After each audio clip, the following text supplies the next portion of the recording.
Hi guys, Hello. this is Across Oceans with Douglas and Szilard, Yes. a new episode, and I let you want to lead this conversation today. Okay.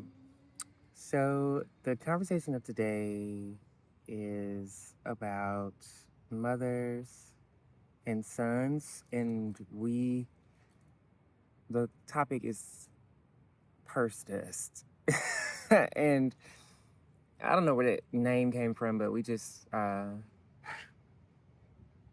it's just something that was funny that reminded us of, motherhood and the formation of queer identity and the relationships that we have with our mothers. So, Yeah, I love the word when I first heard it from you, like purse dust, yes. and I just loved it what it metaphorically expresses this word.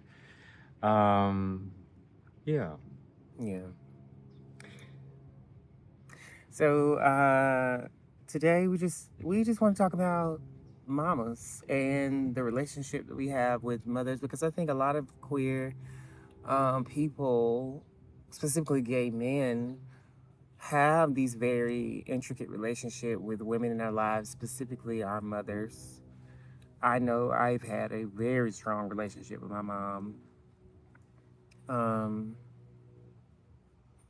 and as well as my grandmother. But I would like to focus on motherhood because I think it's a deeper connection. It's more strong.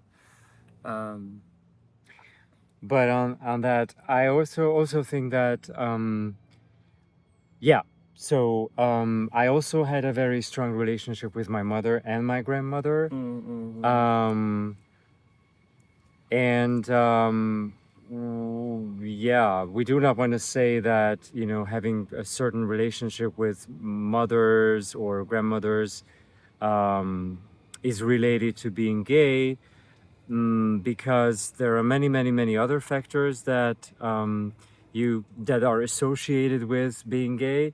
It's just still it's a very specific area that is worth some reflection Exploration, and yeah. exploration.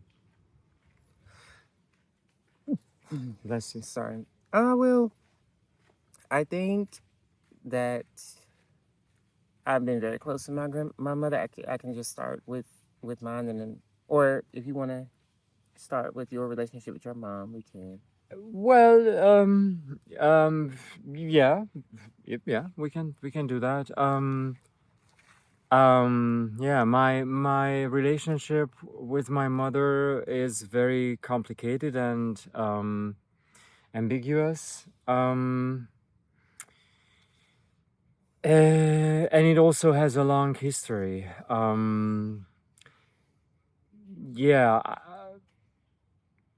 and I also try to focus on my experiences. I'm not, it's not about, making her responsible for anything or blaming her. It's more about how I, experienced this relationship. Um, I was afraid of her um, as I was a child. Um, she punished me oftentimes physically as well. And so I loved her, of course, because she is my mother. But on the other hand, I had this ambiguous relationship. Like I wanted to run to her for protection, but on the other hand, I was afraid of her. Mm. And there were times when I felt that instead of protection, what I received from her was punishment. Mm. And so yeah, and my parents got divorced when I was 15. In the previous episode, we also I also described that they were fighting in the car a lot of the times. So it was not a good marriage, I suppose. And when I was 15, I actually told my father that I thought it would be best if you know if they got divorced, and then eventually he well they did, and I stayed, and my sister as well. We stayed with our father because that was our choice. We wanted to stay with our father, not with our mother. Um, yeah, for obvious reasons, because I just didn't feel safe with her, and I felt, on the other hand, very safe with my father. So, Mhm. um, and just to, by contrast, I should also mention that I had a very good relationship with my grandmother, the mother of my father. Me With too. her, I had a really close, really soulful relationship. She was very protective. She was very caring, very loving. Mhm. And that was a very, very, very close and intimate relationship. And now, what about your mother and your grandmother? Well, Or whatever. If you don't want to, talk about the grandmother, that's fine too. But we can talk about both because I'm mm, wearing my grandma jewelry. I am close with my grandmother.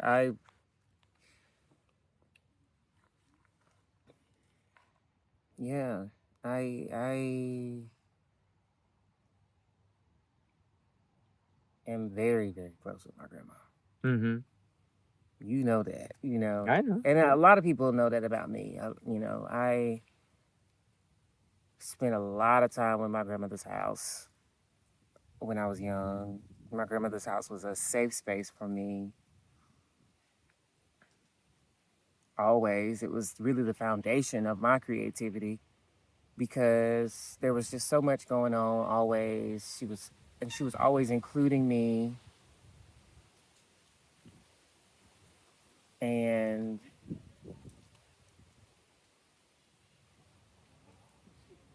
we were very close. Mm-hmm. And I was also, I think I was close with her, and I was also close with my mom. And I think um, there was a, there was an estrangement at a time because a lot of people around me, um, they saw how close I was with my mom and how maybe I have adopted feminine tendencies. And because I did have such strong women in my life, my grandmother and my mom, and there was a negative reaction to that Uh-huh. because there was, I mean, in the South, in the Christian community, there was a lot of fear. And this was reflected on this was reflected in one of my school reports that he's having trouble getting along with the other kids. He needs to spend a lot of time with dad. Mm-hmm. Okay. So, yeah. But like many children, it's natural. I was obsessed, and I still am obsessed with my mother. My mother is probably throughout all of my life, throughout everything, even if we did not necessarily agree on one thing, Mm-hmm. my mother has always at least tried to reconcile, or at least she has always been open and honest with me. She's always, I mean, even if she may not have understood it, Mm-hmm. she's the one who kept in touch with me the most. When I was in New York, Mm-hmm. when I was in Greensboro, she would call she would call my friends. If she couldn't get in touch with me, she would call my friends, Jamal, and tell Mm-hmm. and ask about her. I'm always gonna be my mother's child. And I think growing up is very difficult for me because I do love my mom, and I was always trying to stay connected with her. And I feel like there were lots of like opposing forces, like, oh, you need to spend more time with your dad. You need to spend more time with, there was a division there. Mm-hmm. But my mother is my rock. to be honest. She's the one who stays in touch with me, supported me when I was very low, Mm-hmm. and still to this day, still does. You know, And how could you describe this love coming from your mother? Is it a protective love? Um, is it like a feeding love, like that makes you grow, or how would you describe it? Like what aspect is the strongest in your experience? I would say more of a feeding love, of a protect. You know, I think it's both. Mm-hmm. Um, she she to this day, like I said, she just represents open and honest communication Mm-hmm. in a way that, and she has stood by my side through thick and thin. She's been very honest with me. When I was wrong, she told me you were wrong. Mm-hmm. You know, and she's just been very real with me. And that was something that I could always count on her. She was always very real, very grounded. Mm-hmm. You know, even if, you know, she now my mother is a Christian, okay? Mm-hmm. She is Christian. But I do feel like her prayers, I'm grateful for her prayers. I'm grateful for her love. I'm grateful for all of her creativity, her arts, her crafting. You know, my mother is my rock. And my grandmother. Mm-hmm. Both of them. Mm-hmm. So yeah. What about it's what about yours? I mean, I know y'all have more of an estrangement. Well, yeah, because like I said, I was afraid of her, and after my parents got divorced, I didn't see her for like 15 years. When I was about, yeah, when I turned to 30, I visited her a few times, and I also brought my partner, my boyfriend, with me. Mm. Um, because I wanted to get to know her. I thought that I want to know who this person is, and I, I was simply curious, and you know, in my childhood memories, there was this character that looked a little bit like a monster, but I didn't wanna. I didn't think that it was that simple. Mm. So I wanted to meet her as an adult and talk with her and get to know her better. Yes. And we had good conversations. And I realized that she was actually a smart person, and she was very torn um, as well. Like she suffered a lot because of this divorce, because of that marriage, and um, yeah, and then so I met her a few times, but then after a few months, I had a feeling that okay, um, she was not part of my life in the past 15 years, so I grew up without her. You know, my young adult life was developed without her, and it was difficult for me to include her in my everyday adult life. And I felt like she wanted that, but I felt like I can't do that because there was a large break, Mm. and you know, it's just hard to pretend like nothing has happened. And then there was another long break, and then when I was about 50, um, I again felt like okay, I want to, you know, be in touch with her again because I forgive her. I do not blame her for anything. I am clear that I am responsible for my life, even if she might have made mistakes as a young mother, but I'm still responsible for my own recovery Yeah. and also my personal growth.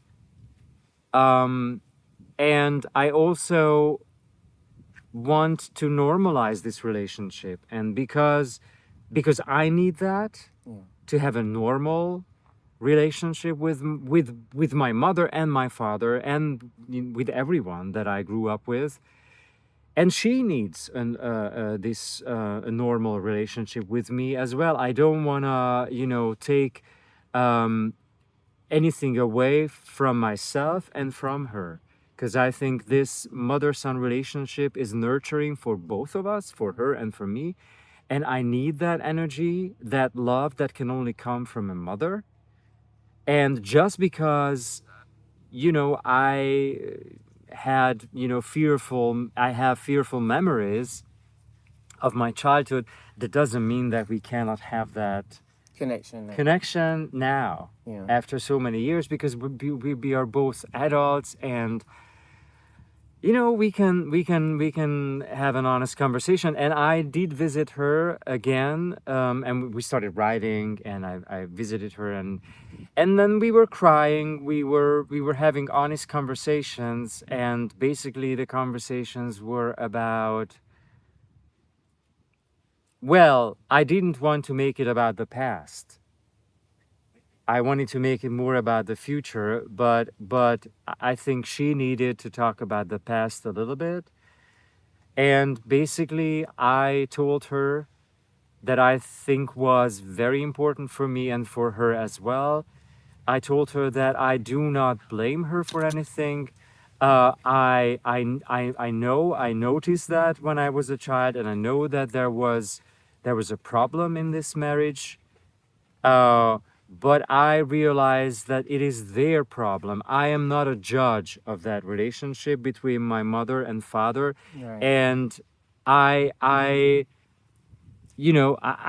don't even attempt to say who was right, who was wrong, who made mistakes, and who is responsible for what. I don't want to go into that blame game, because it is their relationship. And only they know who did what, who said what, who is responsible for what. I am their son. And, I don't need to be a judge between them. And so I'm not gonna do that. So she shouldn't expect me to say that, oh, my father is bad, and my father didn't this and that, and you are innocent, and you're the best.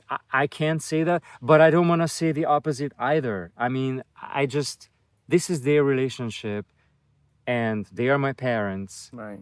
And it's not my job to evaluate, analyze, and judge their relationship. This is something that they need to do if they want to. Yeah. But I wanna stay out of that. And I told her, I just felt as a child that something was wrong something was wrong. That's what I felt. And as a child, I felt that it was my fault that something was wrong, because children have this weird egocentrism sometimes, that they think that everything is around them, everything is because of them. And then it was a painful, but it was an honest conversation. And I was amazed how smart she was, how mature she was. I discovered a lot of things about her that I hadn't known about her. Her interest in art generally. Yeah. I discovered that her relationship now with her current husband is wonderful. Right. They found each other, so I can't even say that she's a person who cannot be with anybody. No, that's not true. it's the relationship between my father and my mother that didn't work. But this relationship she's in right now is wonderful. They are supporting each other, they are understanding each other, they are really partners. And yeah, so it was really a good feeling to experience that. um on the other hand, she hasn't been getting back to me on my messages recently, and her current husband told me that she's going through some kind of a depression, or she has some expectations that I maybe cannot I mean, I don't, he didn't say that. It's just my judgment. I think that she might have some expectations from me that I cannot fulfill. But I've been trying actively, contacting her, and she didn't get back to me in my last two messages. So I just feel like, okay, then maybe she needs some space, and I respect that, and it's totally fine. Mm. And I understand that this is a difficult situation after so many years, to have your son back, and it brings up a lot of memories, and also I recognize that she's going through something that is very important for her growth and her development, and I still want to support her and love her as much as I can and be there for her. But there are certain things that I cannot do. There are certain things that because it's simply not my job to do. I'm glad you And said that. It's and not your job. if she needs help from me and she expresses that, then I'm gonna be there for her. But she just simply doesn't reply to my messages. That is something else. That's more like a refusal. Right. And I mean, I understand it as a refusal, and it's okay. And I just respect that, as a wish.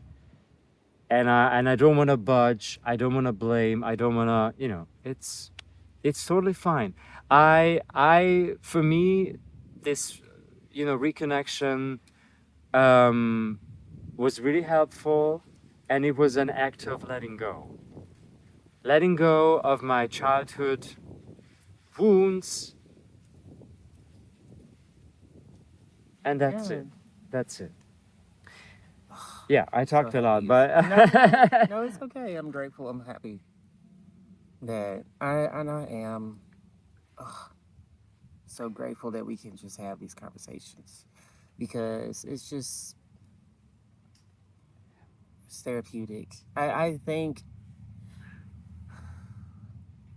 in families, I think that relationships, a lot of us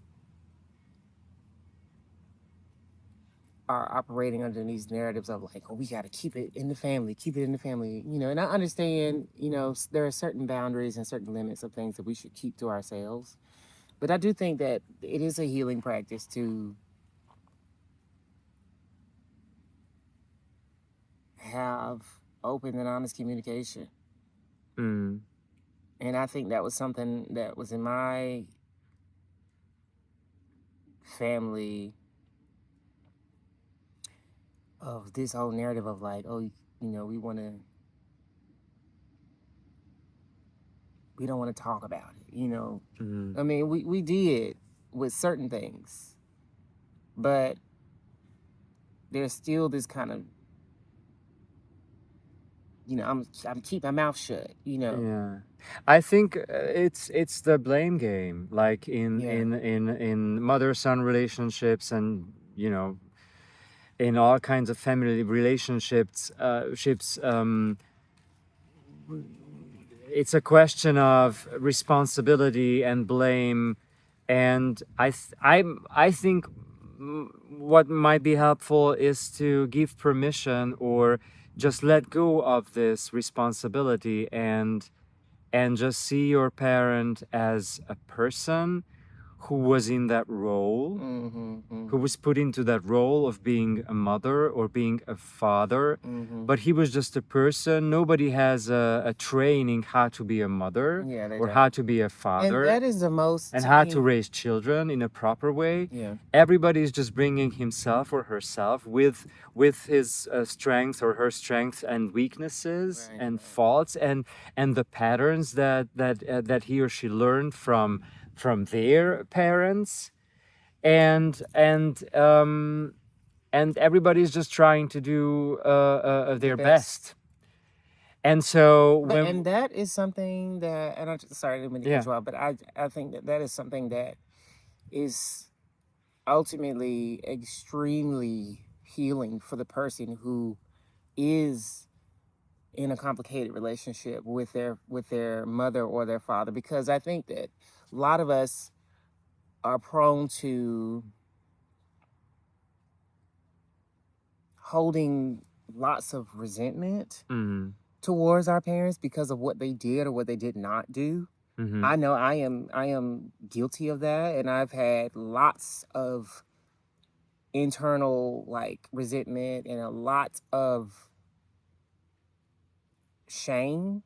Not shame, but as far as just I've had a lot of internal turmoil towards them, mm-hmm. and I, it was hard for me to forgive them, but I think it is important to personally let go of the shame and let go of the forget and let go of that and see them as they are, because they once, like you told me a long time ago, they once had parents. They once Yeah, had, it's yeah, nobody is established. yeah. There was no guidebook How to be a parent. on how to be a parent. Yeah, exactly. Like, for example, now I clearly see that my mother was busy with herself when I was a child. Like, she had issues that she had to, work through. She had a difficult relationship with her parents. Right. And so she was processing that. Yeah. And she had problems with my father for whatever reasons, and but I love them both. And Right. of course, these problems had an effect on me and on my development, but that's normal. I think nobody's parents are perfect, and No. we all have some wounds and but also gifts from our parents, and at some point we just need to see them Human beings. as human Because beings. that allows you to forgive yourself, even if that person does not want to.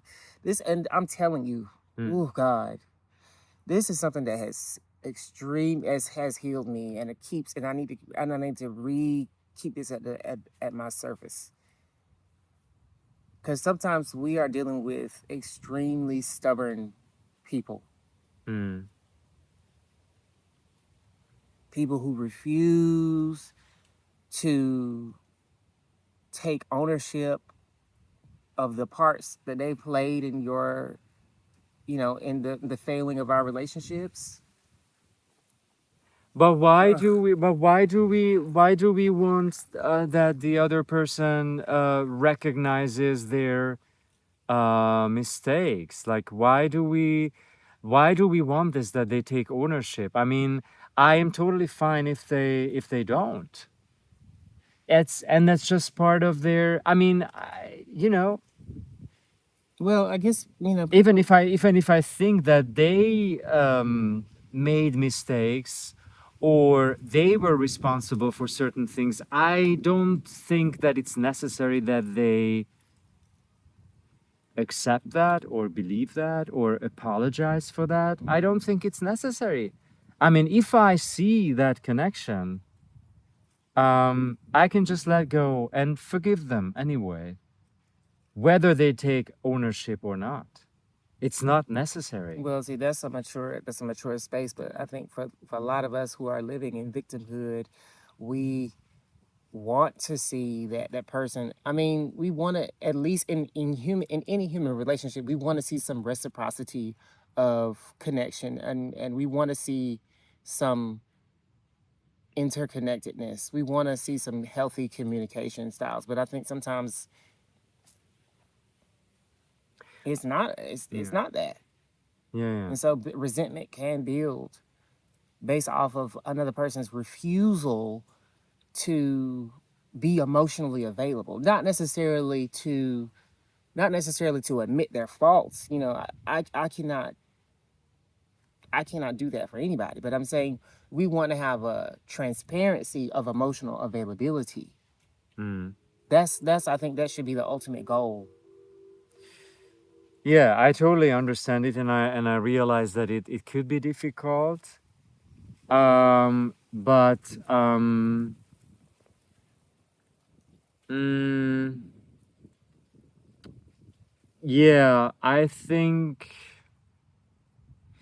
it could still be helpful in situations to just letting go of these expectations that the other person should take ownership Yeah. of mistakes and whatever, because that makes you not only a victim, but it also makes you a prisoner of certain wounds. And one way to free yourself is to just get out of this victim role, Yeah. because I know it's hard. I know it's hard, especially um, if you have to deal with strong emotions and paralyzing traumas. But I think a victim role is never really helpful. It's never gonna set you free, No.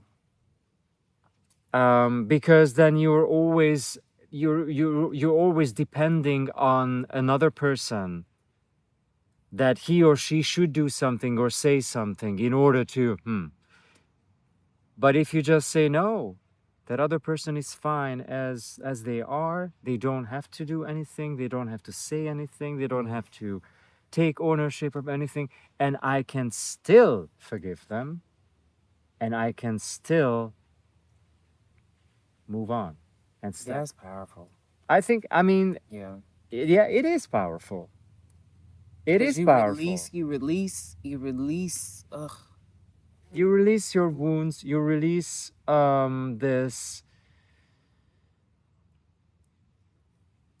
this role of being a victim.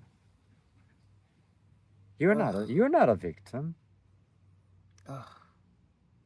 Good things happen to you, bad things happen to you. Both of these things shaped you, Mm. and there are some consequences. Yeah. But you're not a victim. You're Unless not. you decide that, unless you decide to Unless, be. yeah, exactly. And I think, this is we went off on a tangent because we were supposed to be talking about mother. But And I think yeah, it's going. I like the direction that it's going in because I think this can be a part of our parental relationships is wanting for that person to recognize, but recognize how they did you wrong. But it is very liberating for you to yeah. release And that. actually, that's the only way. That's the only way. Because yeah, Because you wasting your this is one thing I'm realizing. You wasting your precious time on this earth thinking, you wasted. Do you know how much time that I have wasted wanting to change people, wanting that person like, oh, you wrong and da da da da, you know, and you should do this to me and you should be, no, I have to eat my cereal. I have to chop up my bananas. I have to eat my cereal and I have to keep moving forward in my life. I cannot. This is something that's plagued me for a long time. I have to chop up my bananas. I have to saute my red peppers. I have to book my trips. I have to pay my bills. I have to do what I have to do. And whether or not that person is emotionally capable of, um, that's not my business, Mhm. you know. And you can still love that other person and accept and understand that other person. Yeah. without being bound up into the process of trying to get them to recognize how they did you wrong. Mm. Oh, that was a word on this Sunday. Thank you. That was a preaching. That was a sermon. Okay. Yeah,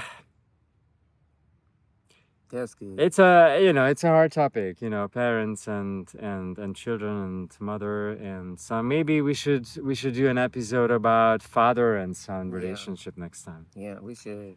Okay, thanks for watching and see you next time. See you next time. Bye bye.